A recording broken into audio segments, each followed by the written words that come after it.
Remember the ladies, Abigail Adams told her husband, as our forefathers were writing the Declaration of Independence in 1776. This advice was ignored not only by John Adams, but also by subsequent generations of Americans.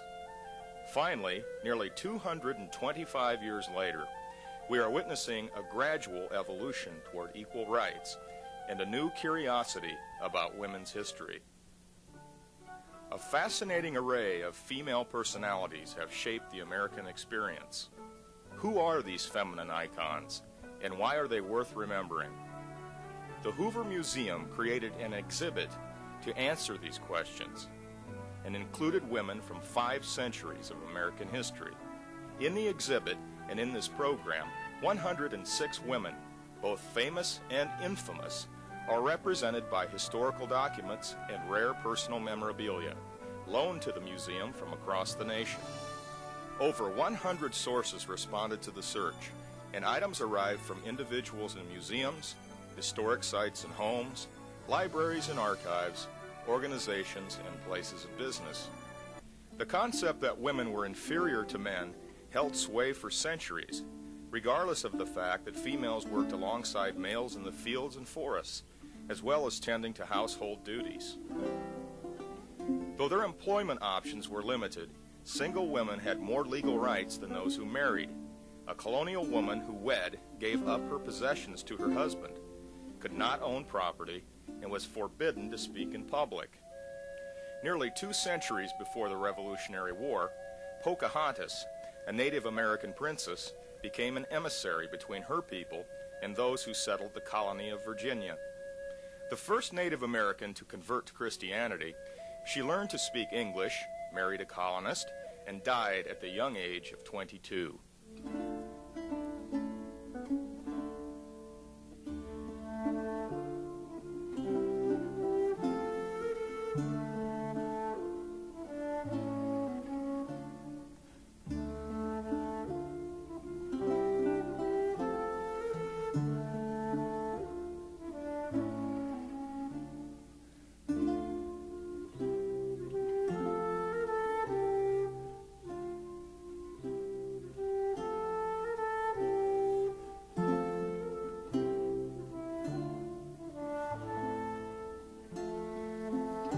Martha Dandridge Custis was a widow when she married Colonel George Washington in 1759. When he became commander-in-chief of the Continental Army during the Revolution, she joined him at his winter camps. After his election as the nation's first president, Martha created the role of First Lady with grace and style. During the Revolution and after, Abigail Adams managed a home and business, while her husband John served as a constitutional delegate and second president.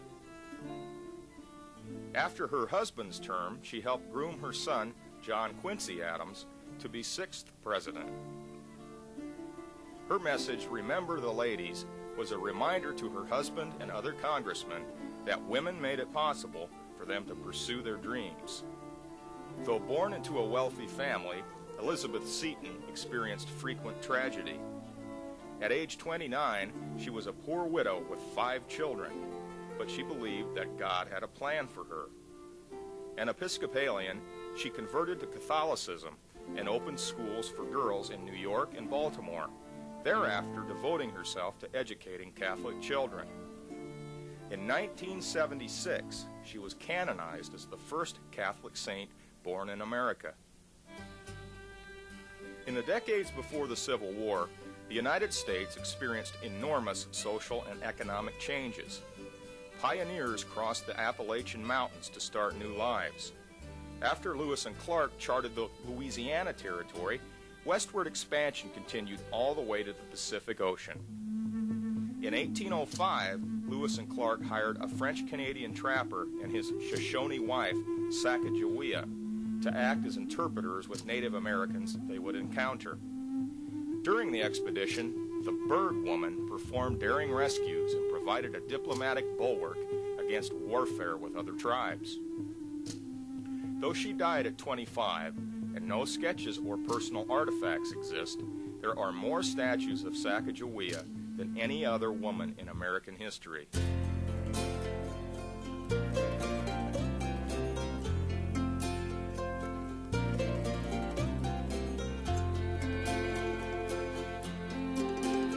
As Civil War loomed during the 1850s, Americans wrestled with the moral contradictions of slavery in a nation that claimed freedom for all. When war erupted in 1861, women provided medical care and clothing, as well as managing farms and plantations. Though illiterate, Harriet Tubman, a genius of strategy and leadership, safely transported hundreds of slaves to the north on the Underground Railroad. When blacks joined the Union Army in 1863, she commanded spies, scouts, and river pilots. After the war, she supported female suffrage.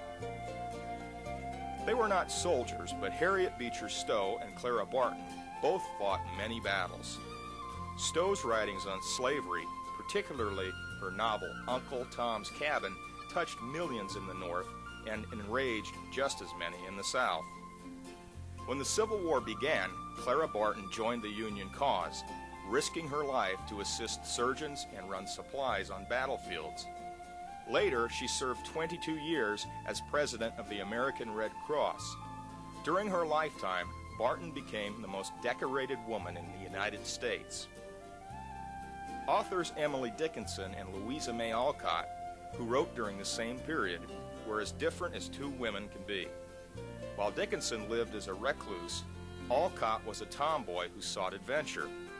Though only a dozen of Dickinson's poems were published during her lifetime, Alcott's novel Little Women gave American literature its first well-developed female character.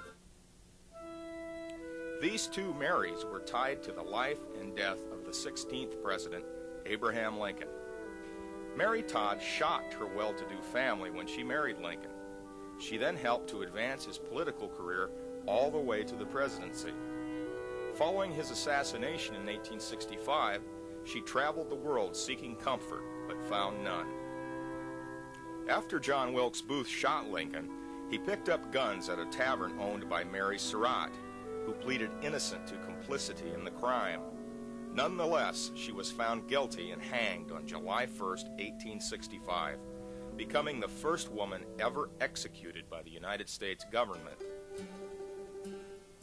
Frontier territories and western states acknowledged female equality 50 years before the East followed suit.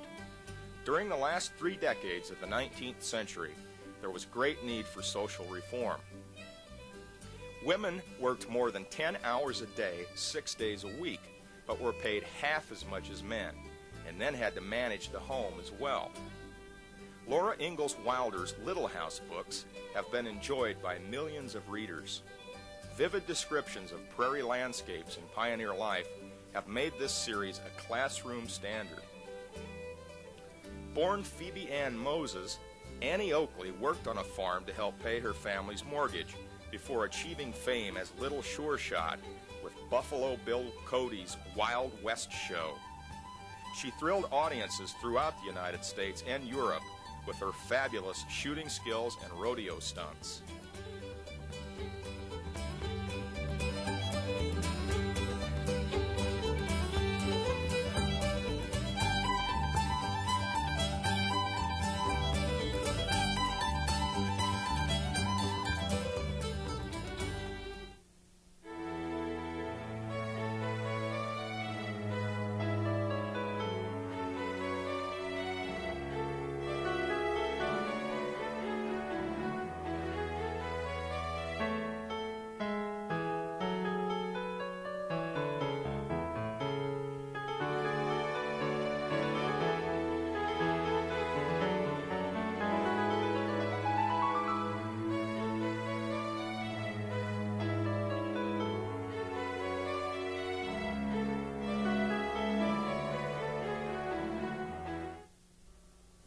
Margaret Brown not only survived the Titanic tragedy in 1912, but according to her own account, rowed a lifeboat for 7 hours as the liner sank in the freezing Atlantic. Born poor, Maggie was ambitious and supposedly, while in Hannibal, Missouri, was advised by Mark Twain to move to Colorado. There she married a rich miner and became one of Denver's top socialites. Books, plays, and Hollywood movies have kept the unsinkable Molly Brown's name afloat for nearly 90 years.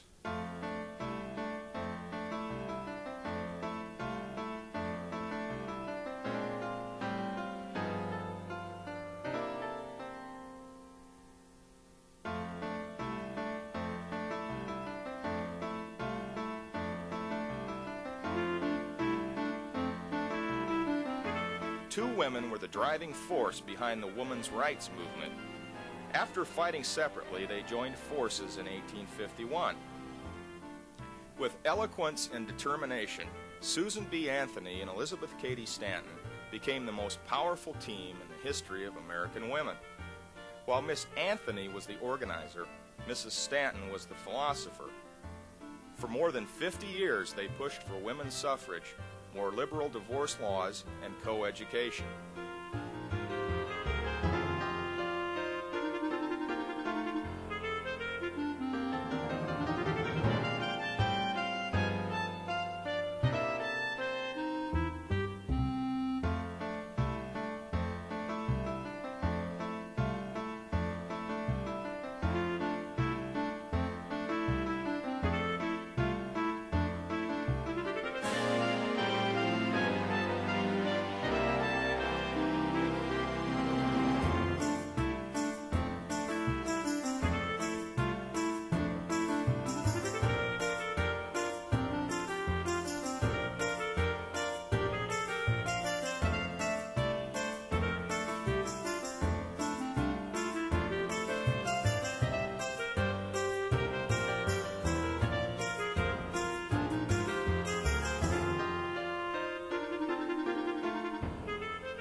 Midwesterners Jane Addams and Carrie Chapman Catt were champions of the oppressed, working for social change for more than a half-century.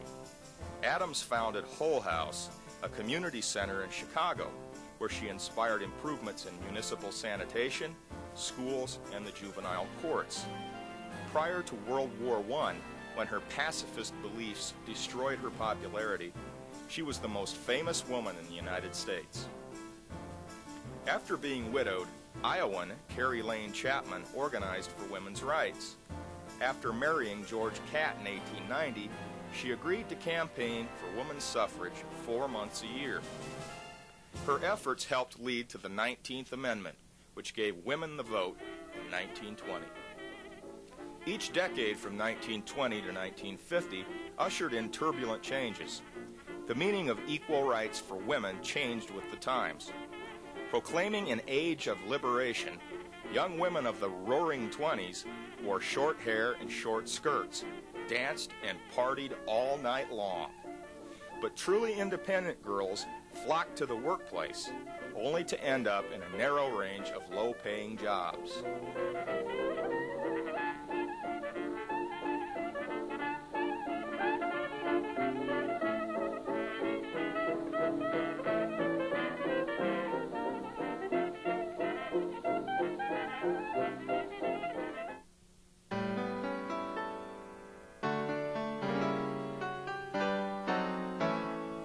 Willa Cather's Memories of the Prairie provided settings for 12 novels and 58 short stories, while the activist Edna St. Vincent Millay was the first woman to win the Pulitzer Prize for poetry. Dorothy Parker was famous for her clever prose and subversive poems, which she used to fight stupidity and bigotry.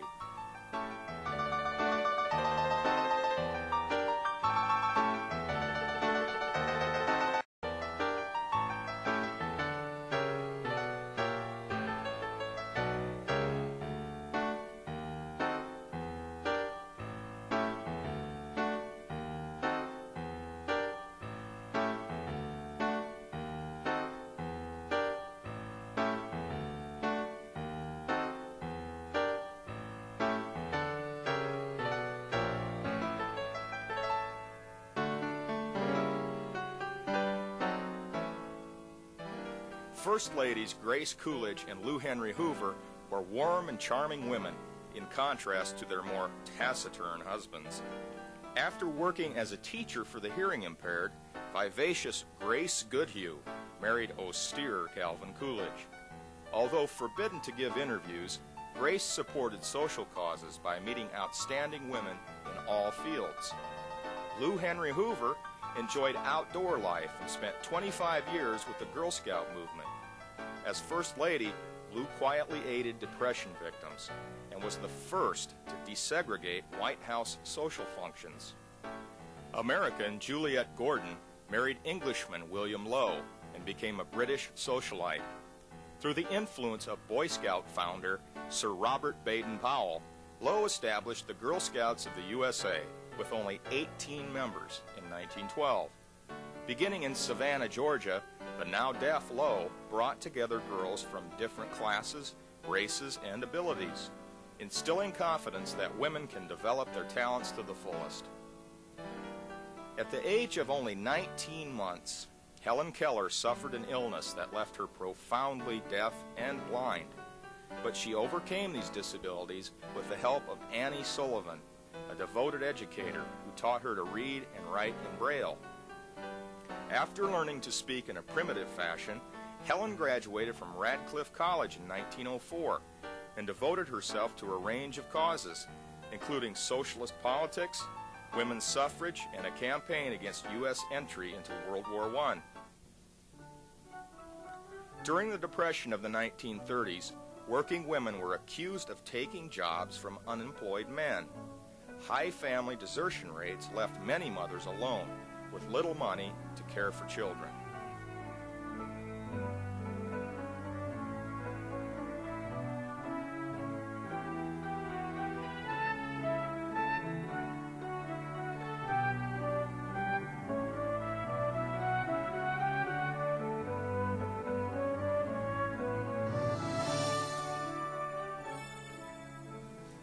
Born Greta Gustafsson in Sweden, Greta Garbo achieved superstardom in Hollywood, appearing in a series of films for MGM from 1924 to 1941.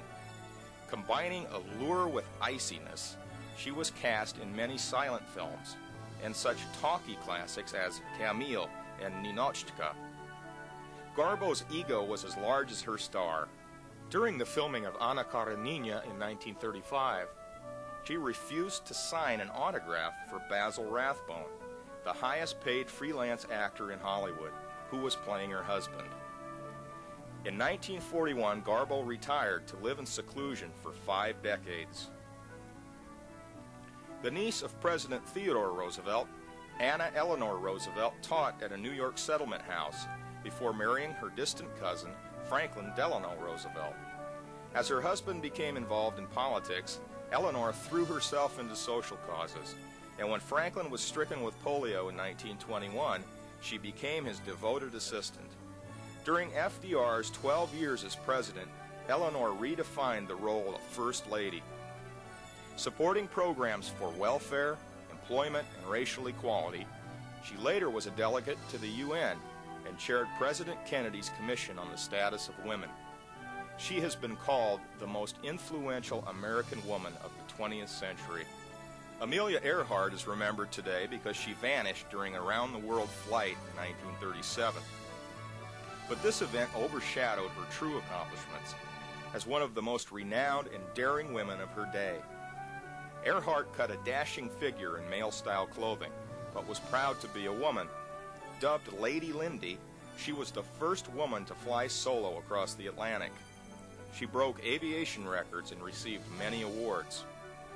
In the 1990s, parts from a Lockheed aircraft, a woman's shoe from the 1930s, and a tin can label were discovered on a tiny Pacific island. Perhaps one day the remains of Earhart's plane will be found.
During World War II, women's job skills began to be recognized, and many manufacturing and industrial jobs were opened up to these Rosie the Riveters. When the war ended, however, women were expected to return to their places in the home.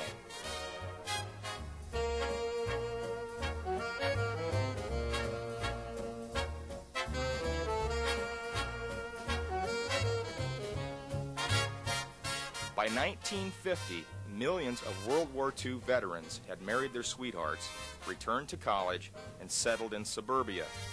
Women were expected to stay at home and take care of the children.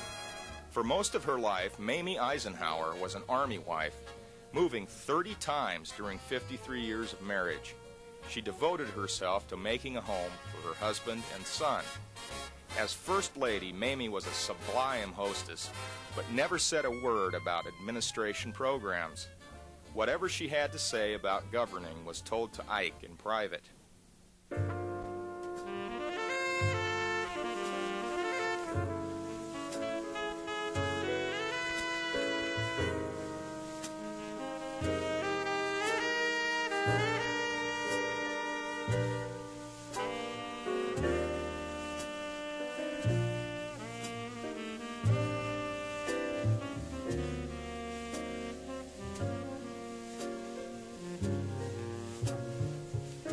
Lucille Ball was a model, showgirl, and actress years before she became the most beloved television comedian in history.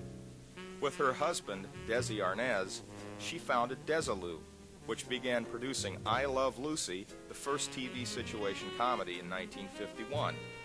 Later, Lucy became the first woman to head a TV production company. She also kept busy on Broadway and in the movies.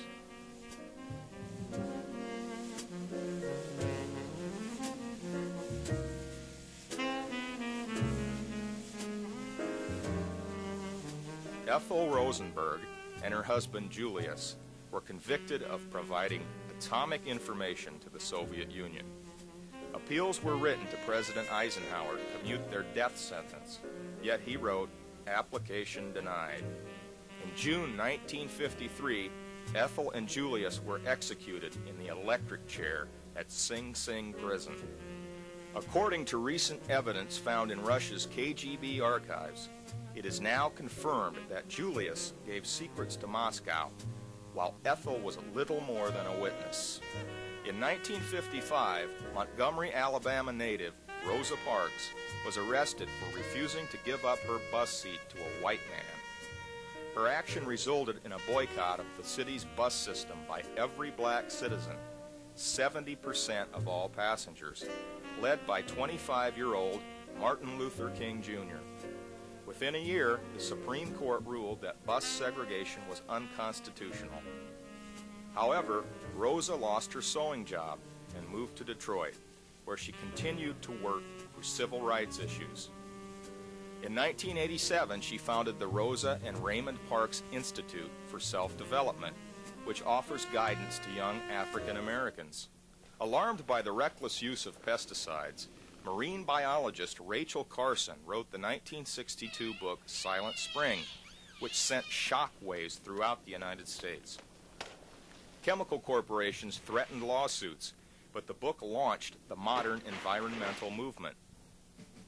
The founder of a cosmetics company, Jackie Cochran, was voted National Woman of the Year in Business in 1953 and 1954.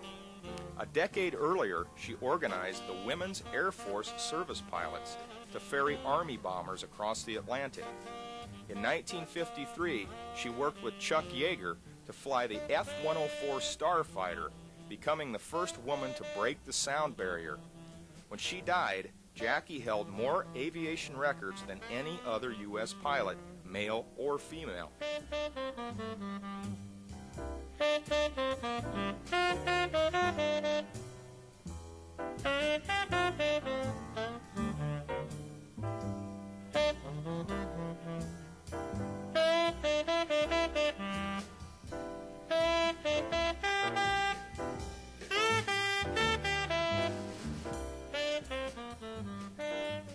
Born Norma Jean Baker, actress Marilyn Monroe may always be remembered as the sex symbol of the 1950s, perhaps of all time. Yet this beautiful but troubled woman had talent that rarely was allowed to shine. Crowds went wild when she entertained troops during the Korean War, but Marilyn suffered from depression affected by her desire to be taken seriously. Whether her overdose from sleeping pills at age 36 was suicide or murder is still debated. During the 1960s, women began to object to the limitations they had experienced during the previous decade. Increasingly, they sought college degrees and careers. They gained greater control over their bodies with birth control and joined in controversial protests. She was the First Lady for only 1,000 days, but Jackie Kennedy will always be remembered as perhaps the most elegant woman ever to grace the White House. Her television tour invited 80 million viewers to America's House and won her an Emmy Award. Her courage after her husband's assassination will never be forgotten. Born on an Alabama farm, Coretta Scott wanted to be an opera singer. But her future changed when she married the dynamic doctor Martin Luther King Jr. in 1953. She joined him in leading the Montgomery bus boycott and the civil rights movement. But in 1968, tragedy struck when Dr. King was assassinated. The mother of 4 children, Coretta established Atlanta's Martin Luther King Center for Social Change.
Helen Gurley Brown and Gloria Steinem helped break down the barriers that limited women in their choices of careers and lifestyles.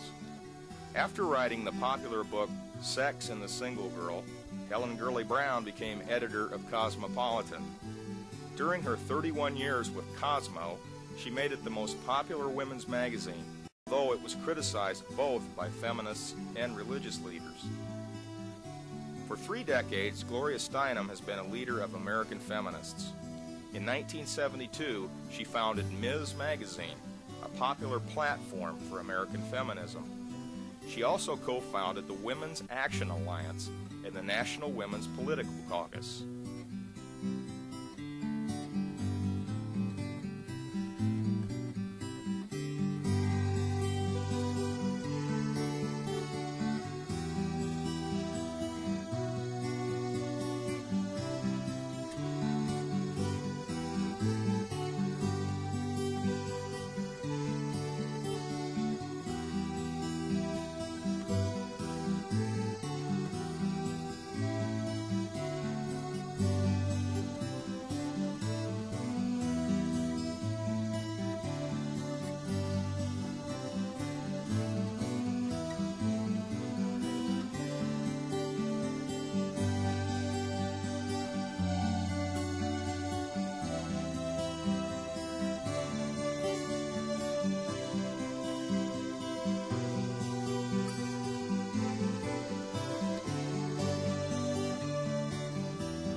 After receiving a PhD in physics at the age of 24, Sally Ride became an astronaut, and in 1982 became the first woman in space aboard the Challenger shuttle. When that craft exploded in 1986, she was appointed to the Presidential Commission investigating the tragedy.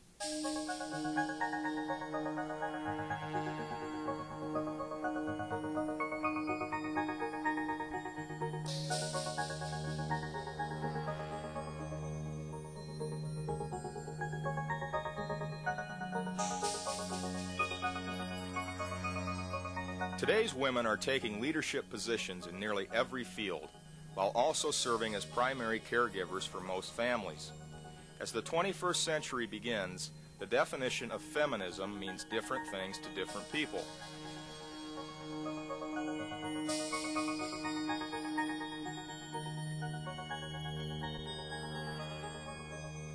At Yale Law School, Hillary Rodham became interested in social justice, and then worked on the legal staff of the House Committee on the Impeachment of Richard Nixon. Her marriage to Bill Clinton took her to Arkansas for 12 years, and then to the White House, a privilege she has used to advance the causes of children and families. Educated at Duke and Harvard, Elizabeth Dole worked for President Johnson, but went on to positions in the Republican administrations of Ford, Reagan, and Bush. After terms as Secretary of Transportation and Secretary of Labor, she briefly ran for the Republican presidential nomination in 1999.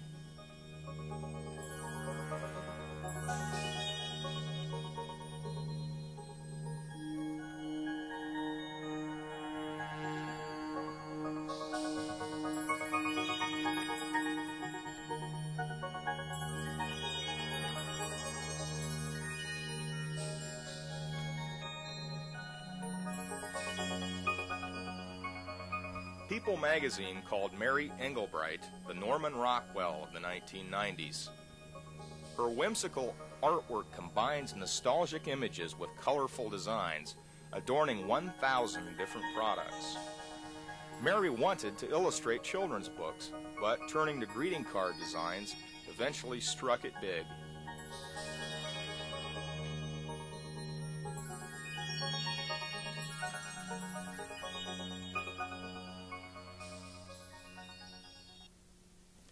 To most people, Oprah Winfrey is a talk show host. To others, a movie producer. Her praise has made bestsellers, while her criticism has dropped the price of beef. Crediting her fame to her father and the women who came before me, she transformed a faltering Chicago talk show into a successful one, often by dealing with controversial topics. Two women currently serve on the Supreme Court. Sandra Day O'Connor was the first appointed.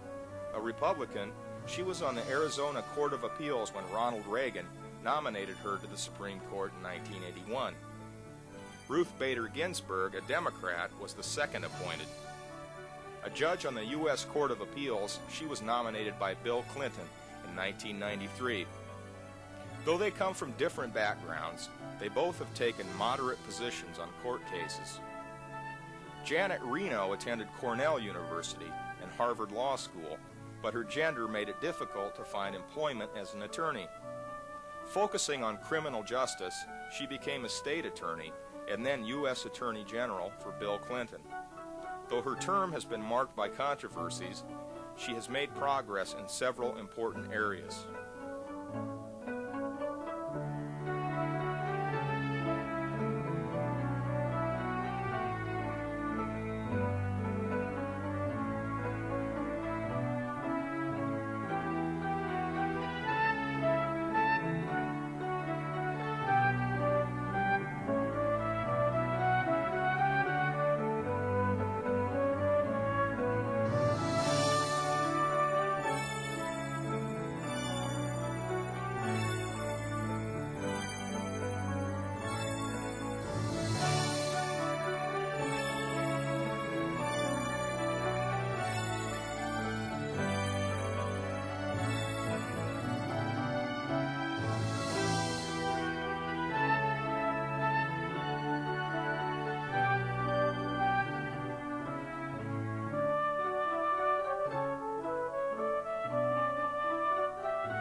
Journalist Joan Gans Cooney formed the Children's Television Workshop in 1969.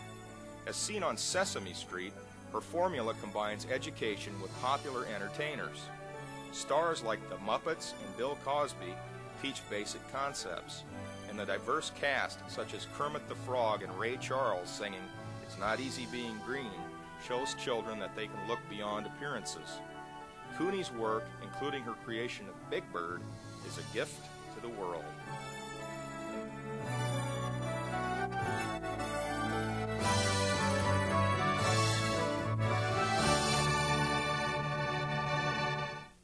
So now, after 225 years of struggle, women will continue to claim their rightful place in our nation's history. Whether their individual stories inspire admiration or dismay, always remember one thing: never underestimate the power of American women.